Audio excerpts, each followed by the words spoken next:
சரி, ஓகே, பாய்.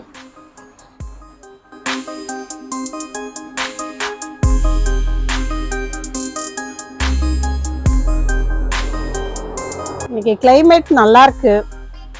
ஏதாவது ஸ்நாக்ஸ் சாப்பிடலாம். போயிட்டு அக்காட்ட கேட்கலாம். அக்கா கேளுதா? அக்கா என்ன பண்றீங்க? டீ வைக்கலான்னு இருக்கேன். டீயா? ஒரு ஸ்நாக்ஸ் சாப்பிட்டு டீ குடிச்சா நல்லா இருக்கும். பண்ணி தரீங்களா? சிம்பிளா ஏதாவது செய்யலாமா, வித்தியாசமா? ஓகேக்கா, என்ன ஸ்நாக்ஸ் இன்னைக்கு? இந்த மைதா வச்சு மேங்களூர் போண்டா ஒண்ணு, அது நம்ம வித்தியாசமா ஃபியூஷன் பண்ணி காமிக்கலாம். மேங்களூர் ஃபியூஷன் போண்டா. எனக்கு ஹெல்ப் பண்றியா? ஓகே, பண்றேன். வருது. ஊற வச்ச ஜவ்வரிசி 100 கிராம், 150 கிராம் மைதா, 100 கிராம் தயிர், பேக்கிங் சோடா, பெருங்காயத்தூள், பெரிய வெங்காயம் 1 மட்டும், பச்சை மிளகாய் காரத்துக்கு, இஞ்சி, கருவேப்பிலை, கொத்தமல்லி. போகும் பாரு, எப்படிங்க இருந்தா நாளை வைக்க.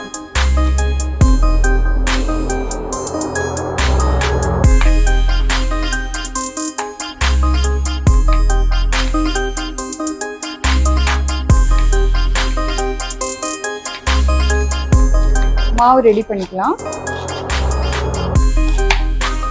மைதா 150 கிராம் இதில் போட்டுக்கலாம்.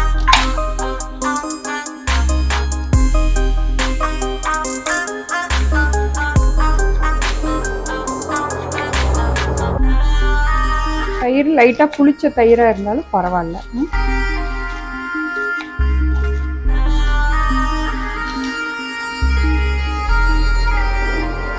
பேக்கிங் சோடா,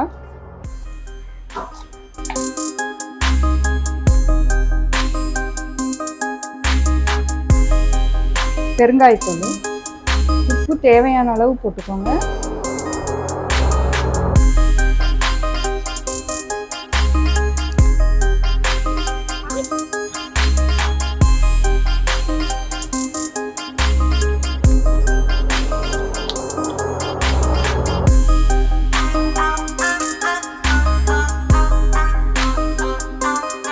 ஊற வச்ச ஜவ்வரிசியும் இதுலயே போட்டுக்கலாம்.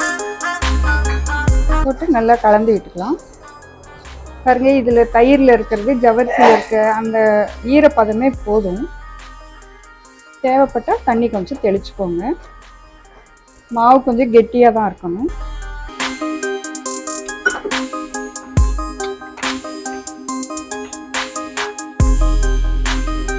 பச்சை மிளகாய், இஞ்சி எல்லாம் இதுல போடுமா? மாவுல போடுங்க, கொஞ்சம் கொஞ்சமா போடுங்க.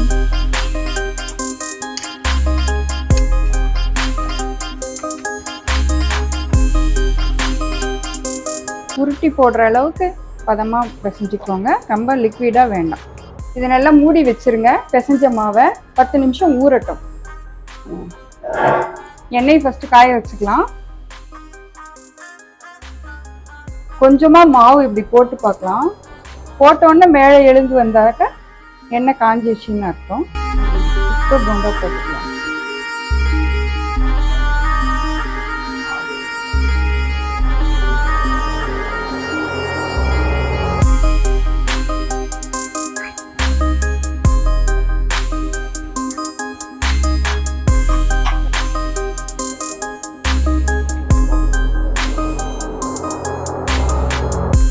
கிள்ளி கிள்ளி போட்டுக்கோங்க.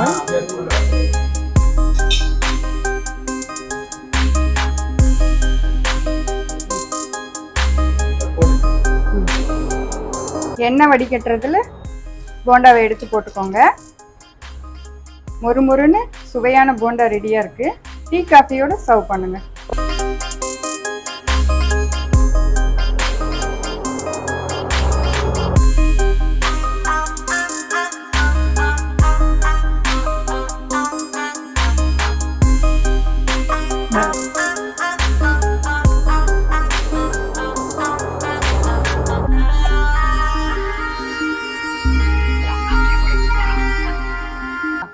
Mangalore fusion bonda with coffee, தக்காளி சட்னியோட எப்படி இருக்குன்னு பாரு. அந்த ஜவ்வரிசி வாயில தட்டுப்படுறப்ப சூப்பரா இருக்கு போண்டா. அதோட அப்படியே ஒரு சிப். இந்த வீடியோ உங்களுக்கு பிடிச்சிருந்தா லைக் போடுங்க, ஷேர் பண்ணுங்க, மறக்காம சப்ஸ்கிரைப் பண்ணிக்கோங்க. மறுபடியும் ஒரு வித்தியாசமான டிஷ்ஷோட உங்களை சந்திக்கிறோம்.